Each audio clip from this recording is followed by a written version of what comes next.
What's up, guys? We're back with more picks and predictions. This weekend, we have UFC going to Seattle for a fight night. We got Henry Cejudo versus Yadong in the main event. That's going to be a good fight in the bantamweight division. We got a cool co-main event, too, in the middleweight division. We got Brendan Allen versus Anthony Hernandez. Hernandez coming off that 5-round domination of Michel Pereira. And, Brendan Allen in his last fight lost to Nasruddin Imavov, but, did definitely beat him in the first round and then proceeded to lose the next two rounds. And obviously Imavov just beat Izzy, so he's kind of in the title contention there. So cool main event, cool co-main event. We did great at UFC Vegas 102 last week, so let's hop into the recap of the premium bets and then hop into the picks and predictions for this weekend. Here's a recap of our premium bets for UFC Vegas 102. We had a great week on the betting side. We had 5 bets up, 4 of them hit. One of them missed by one leg. And yeah, we'll go through it. We had the first bet, Youssef Zalal versus Raffael Estevam in a 2-leg.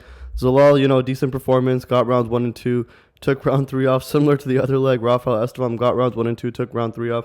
Estevam does do that, though. He's great at doing just enough to get the decision. He did that against Charles Johnson, and, I think his wrestling is just really good, as you saw against the Aguilar in that fight. So both those guys got it done, 1.5 unit parlay. Get that one cashes in. Then after that, we had the Bonfim versus Williams over 1.5 rounds. That fight went perfectly because in the bet after that we had Gabriel Bonfim money line. So right after that over 1.5 round hit, before round 2 ended, we saw Bonfim get the submission win. So that fight was just absolutely perfect for us. Went over 1.5. That one cashed in, and then obviously Yusuf Zalal already hit, and Gabriel Bonfim money line hit. So both those bets cash in. We had the Vieira versus Petrowski fight to start round 2. That was easy money, and then Gregory Rodriguez's money line. I never thought that Gregory Rodriguez was going to go 5 rounds. I knew the gas tank would probably be some level of an issue. I just thought that, the cumulative damage that Jared Cannonier has taken over his last few fights against Barallo and Imavov, I thought that, Rodriguez would just be way too dangerous. And you kind of saw that in round 1. He dropped him twice in the first round. He didn't really push for a finish. Jared Cannonier, really good at recovering, is something that we've learned, I guess, in recent fights. Even in that Kyle Barallo fight, he had no business going the distance with Kyle Barallo. There's I think a few times where he was basically just out of there and the ref didn't call it. Cannonier recovers. So I guess Cannonier is great at recovery. That one misses. And then obviously after that, the Jacqueline Cavalcanti versus Walter Walker. That was the easiest one, which I kind of put more on that one. And yeah, Walter Walker, easy submission. Cavalcanti, just danced around to a decision pretty well. So 4 of 5, up over a unit in profit, 3.8 units in. And yeah, let's move on to the picks and predictions for UFC Seattle. All right, off the rip, we got Modestas Bukauskas versus Raffael Cerqueira in the opener. I'm going to go with Bukauskas. I'm going to keep it pretty simple. Raffael Cerqueira, 11-1. But 11 wins against Cans, a bunch of early knockouts. His first fight in the UFC, he gets knocked out in 50 seconds by Ibo Aslan. So Cerqueira has not shown if he's UFC level yet. And until he does, it's just going to be really hard for me to pick him. Me personally, probably not betting on this one only because I don't really trust Bukauskas too well. I don't think he is that good, but he has all the UFC experience on his side. Cerqueira, on the other hand, has shown to kind of have a little bit of a padded record since, when he came into the UFC, didn't really showcase anything in that early loss to Ibo Aslan. So I'm not going to pick Cerqueira till I know he's even a UFC caliber fighter and just doesn't have a padded can record. And yeah, outside of that, there's nothing much more to this matchup. I think Bukauskas wins, and yeah, we'll move on to the next one. All right, up next, we got Nursulton Ruziboev versus Eric McConico. I say you lock up Ruziboev on the betting side. I don't see how McConico wins this matchup. Now, Ruziboev wasn't in camp, so the one thing going against him is that his opponent, McConico, was in camp for another fight outside of the UFC, but because of a bunch of fights got canceled at UFC Seattle, they brought a bunch of people up, put some fights together to build the card back up, and Ruziboev was one of the people they called up who wasn't in camp, so that's the one thing going against him. But outside of that, man, Ruziboev has every advantage in this matchup. He's got the UFC experience. He's got some good wins in the UFC, Bruno Ferreira, Cedricus Dumas. And if you look at his, topology, you see he's like a round 1 demon, but his loss to Joaquin Buckley is actually the reason you should lock this one up. He got, I think he won 1 round, the first one on 2 or 3 judges' scorecards against a Joaquin Buckley who's surging through the welterweight division, which is amazing. And also, that fight wasn't in his weight class as well. He normally fights at middleweight. That fight was at welterweight. So he's back in his weight class now.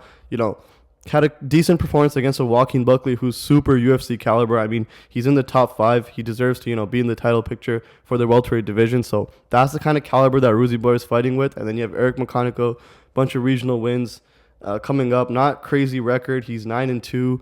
And, I guess the only thing going for him here is the fact that he was in camp and Ruziboev wasn't. But Ruziboev has every advantage here. And, yeah, I think he wins this one. His opponent is going to want to wrestle, but I think Ruziboev has good enough wrestling to keep it standing. If he goes to the ground, I think he has better grappling than McConico, and I also think he has better hands. So I would lock up Ruziboev. I locked him up early. I think his odds are just going to continue to just grow. He's minus 260 right now. I think that's pretty decent. Let me know if I'm missing something, but I think this one's pretty free. Let's move on to the next one. Up next, we have Ricky Simón versus Javid Basharat. I'm going with Javid Basharat to win this matchup. I think that, while Ricky Simón does have good pressure and, consistent wrestling, I don't think he's going to get takedowns on Javid Basharat. Now, I think the pressure could potentially, help Ricky Simón when it comes to something like edging out a decision, but I really don't think that does happen. I think that Javid Basharat can, stay standing in this matchup. While it is on the feet, I think he's definitely going to be way more elusive, hard to hit, and, definitely going to be able to land here and there. Javid Basharat not going to be dangerous here, I think, at all. Maybe he does go for a few offensive takedowns in this matchup. He can if he wants to. I think it would be smart for him actually to go ahead and do that, go for some offensive takedowns, but even if he doesn't, if he just tries to, defend the takedown, keep this one in space, I think he, touches up Ricky Simón. Definitely probably gets this one done by decision. I don't see a finish happening at all. I think the overline is pretty safe in this one as well. But yeah, I got Basharat to win this one, and let's move on to the next one. Up next, we have Mansur Abdul-Malik versus Nick Klein. Mansur Abdul-Malik is a massive favorite on this card. I think it is fairly warranted. I think he's better everywhere in this matchup, outside of potentially maybe just the pure grappling, pure Brazilian Jiu-Jitsu. So maybe Nick Klein is, live for a submission here and there, but outside of that, I think that Mansur is good on the feet, probably has this one locked up when it comes to that, has more power, and definitely I think also has a better wrestling to kind of control where this fight goes. So I think Mansur gets Nick Klein out of there fairly early in this matchup. I think the big favorite is warranted. Let's move on to the next one. Next up, we got Andre Fili versus Melquizael Costa. I'm going with Andre Fili here. Now, I think this is going to be an interesting breakdown. The lineup movement has also been pretty insane for this. I think Fili opened as a decent favorite. He's now flipped to being a slight underdog in this matchup at the time of me recording this. And, I think that Andre Fili should be able to get this one done against Costa. Costa, on one hand, he's going to be dangerous for sure. And with someone with Andre Fili's decision-making, that can be questionable. If Fili goes out there just absolutely brawls, he's giving Costa the opportunity to, potentially, find the knockout punch on him. When it comes to the hands, though, I think that Fili has better hands. Maybe Costa has the slightly better kicks and, overall Muay Thai. But I think that Fili has, just better hands on the feet, and then the better wrestling, the better grappling. Potentially not like submission threats and stuff like that, but definitely the better wrestling and the better control. So if this does go to the ground, it's going to be dictated by Andre Fili. And yeah, Melquizael Costa, shoot box fighter. And the one thing I just don't like about shoot box fighters that I see a lot in someone like a Felipe Dos Santos, that I can also see happen to someone like a Melquizael Costa, is the fact that they're very competitive and, they're very game to fight at all times, except that their takedown defense is just it's just not it. You see someone like Felipe Dos Santos, he gives Kopp a hard fight on the feet, and Kopp's not going to go shoot a takedown, right? So he gives Kopp a hard fight on the feet in his UFC debut. Then he fights someone like Andre Lima, who's known to just be a very good kickboxer, and Andre Lima has to get takedowns in that fight to beat him. But Andre Lima, being a good kickboxer, not known to actually mix in the grappling as much, is he getting easy takedowns on Felipe Dos Santos. And that fight before, I forgot who he fought, Felipe Dos Santos, but I think I was taken down like 8 times in the fight before Andre Lima as well.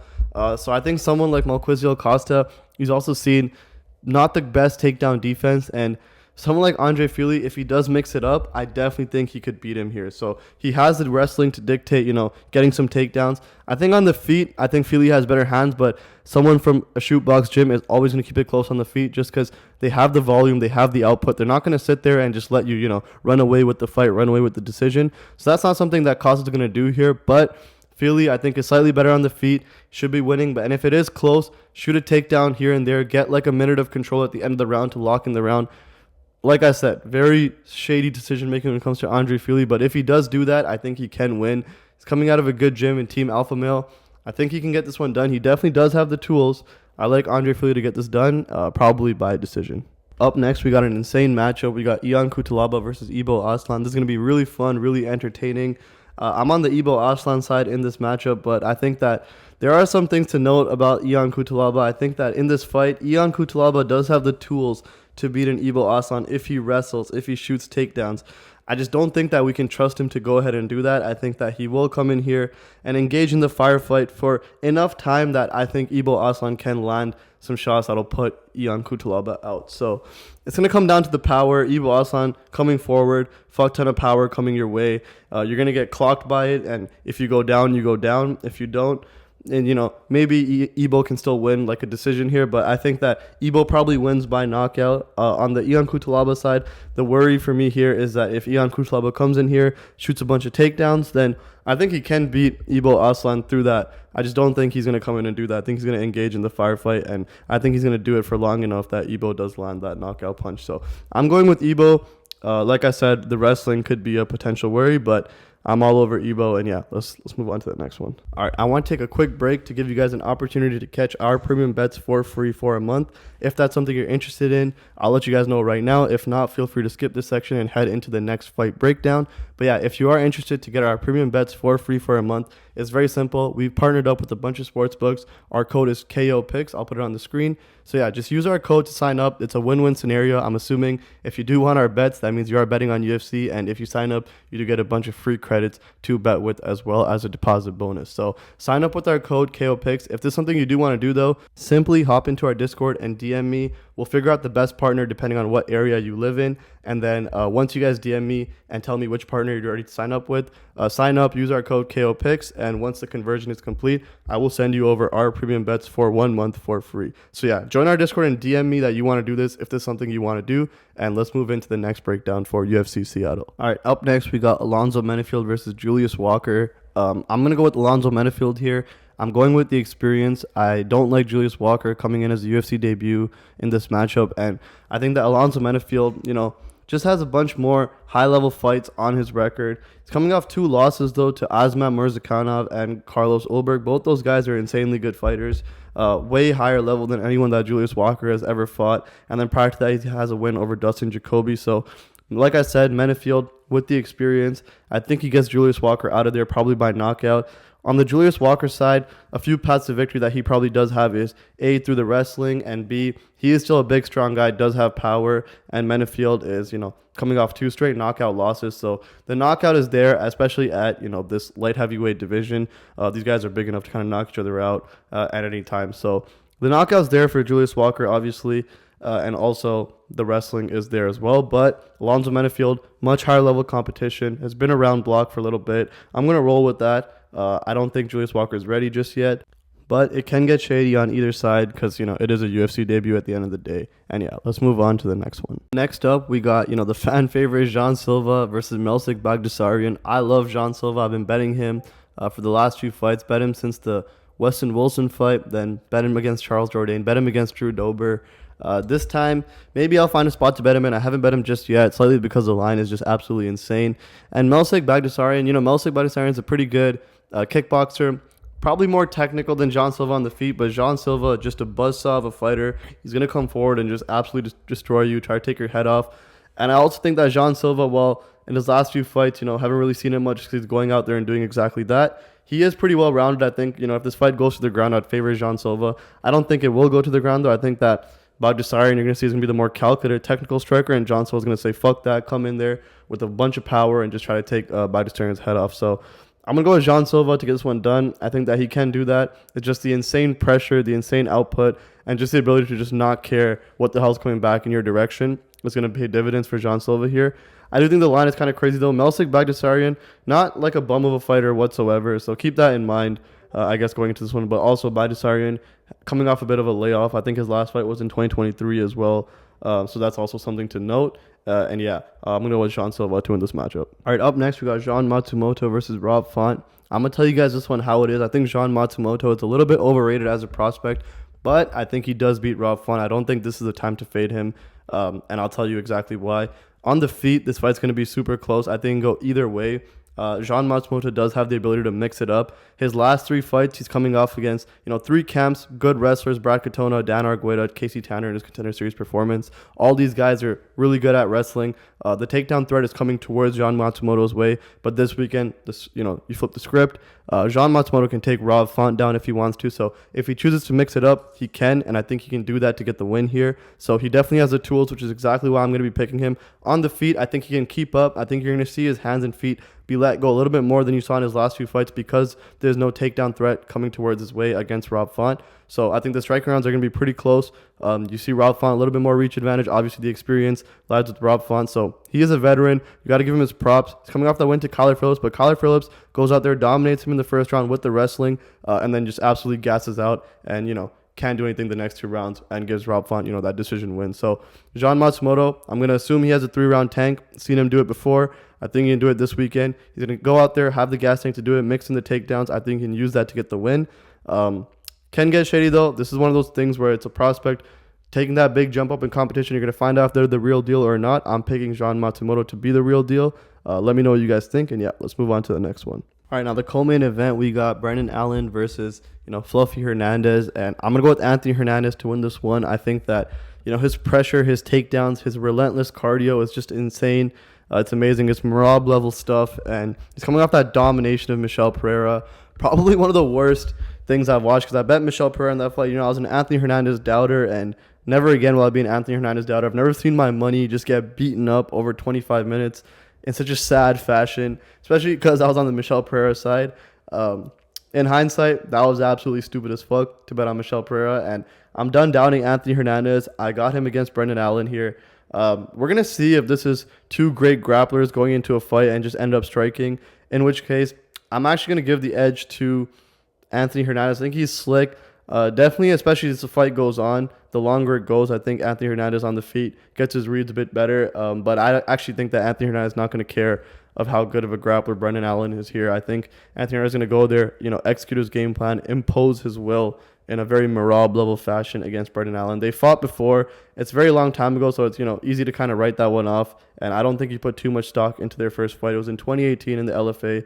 5-round fight against these two, and Anthony Hernandez, I think 50-45 him on 2 judges' scorecards. So keep that one in mind as well. I got Fluffy in this matchup. Both these guys have got much better since 2018. But, even though Brendan Allen's improved, like I said, both of them have improved. So Anthony Hernandez also is a better fighter now than he was in 2018. So I think that, Hernandez gets this one done. I think he's not going to care. I think he's still going to impose his game plan and grapple, still wrestle. The cardio is going to be great. Maybe the round 1 is going to be the closest one. And then after that, you see, Anthony Hernandez kind of take over the fight. So I'm going with Fluffy. I'm locking him in. I'm done doubting him. Let's move on to the main event. In the main event, we got Henry Cejudo versus Song Yadong. Pretty good fight in the bantamweight division, and I've tried to give myself any reason to pick Henry Cejudo in this matchup. I've looked at it from every single perspective. I've rewatched his fight against Merab Dvalishvili. I've rewatched his fight against Aljamain Sterling. I was like, okay, split decision with Aljamain Sterling in 2023. That's not bad. Aljo was actually really good. We just saw him go, razor thin decision with Movsar Evloev. And also Merab Dvalishvili, obviously, that loss is aging like fine wine. Merab now, coming off a win to Sean O'Malley and Umar Nurmagomedov after that. The Umar one, I think, being the absolutely, real impressive one in those two. And now he's fighting Song Yadong. I'm thinking, okay, maybe there's a, step down in competition. Song Yadong coming off that loss to Petr Yan. Then I rewatched that Petr Yan fight, and that fight is, hella close, extremely close. Petr Yan's takedown defense holds up. Petr Yan gets a few takedowns on Song Yadong in that fight. Nothing crazy from those takedowns. And the get-up game, most of the takedowns came near the end of the round, so it's kind of hard to tell. Now, you're going to have to look at this and think, okay, is Henry Cejudo's wrestling good enough to, kind of go in there and just out-wrestle Song Yadong? Because Yadong's going to come in there, throw the kitchen sink at him on the feet. I don't think Henry Cejudo's strike is going to be able to keep up with Song Yadong. It's going to come down to the wrestling. And, Petr Yan got some takedowns. Maybe you're saying Henry Cejudo can go ahead and get some of those takedowns. Cejudo did get a takedown on Merab. There's reasons to kind of pick Cejudo here, but I think at the end of the day, over 5 rounds, when it comes to, the damage accumulated, Cejudo is just going to, catch a bunch of power coming his way from Song Yadong. And personally, I think that at 38 years old, Song Yadong in his prime, going tooth and nail with Petr Yan, one of the most well-rounded fighters, I think that Song Yadong is coming out here throwing a fuck ton towards Henry Cejudo. I think he could even knock him out in this fight. I'm going to have to pick Song Yadong because of that. I think it's the power, the youth, everything around it. And, he is well-rounded. He does have a great ground game as well. So unless Henry Cejudo can come here and just wrestle his way to a victory out of 5 rounds, which I don't think he can, you're going to have to go with Song Yadong in this matchup, and I'm picking Song Yadong to win. So, yeah. All right, that does it for all the picks and predictions for UFC Seattle this weekend. We had a great week on their premium bets at UFC Vegas 102 last week. And like I said, we got a streak of UFC cards now. I think there's still 13 UFC cards left in a row after this card. So bunch of UFC cards to come up. If you guys are betting on UFC, which I'm assuming if you're watching this video, you guys definitely are tapped in, then definitely check out kopicks.win. It's $20 a month to get our access to our premium bets. You get our bets, our unit sizes, also when we place them. Something that we've been really good at in the past leading up to now is, catching fighters at good odds. I try placing bets early. Some weeks, we do lack and we bet a little bit later on. But most weeks, we get our bets up pretty early. You do get good lines on a bunch of fighters. So positive EV most of the time going into fights. And yeah, check out kopicks.win if that's something you're interested in. We also have a free Discord group chat for a bunch of you guys. Join up. It's just an MMA community. You can hop in there, break down different fights, ask questions to me and anyone else in the community. So hop into our Discord. That's absolutely free. And yeah, check out kopicks.win if you want to access the premium bets. I will see you guys next week. Good luck on everyone's bets.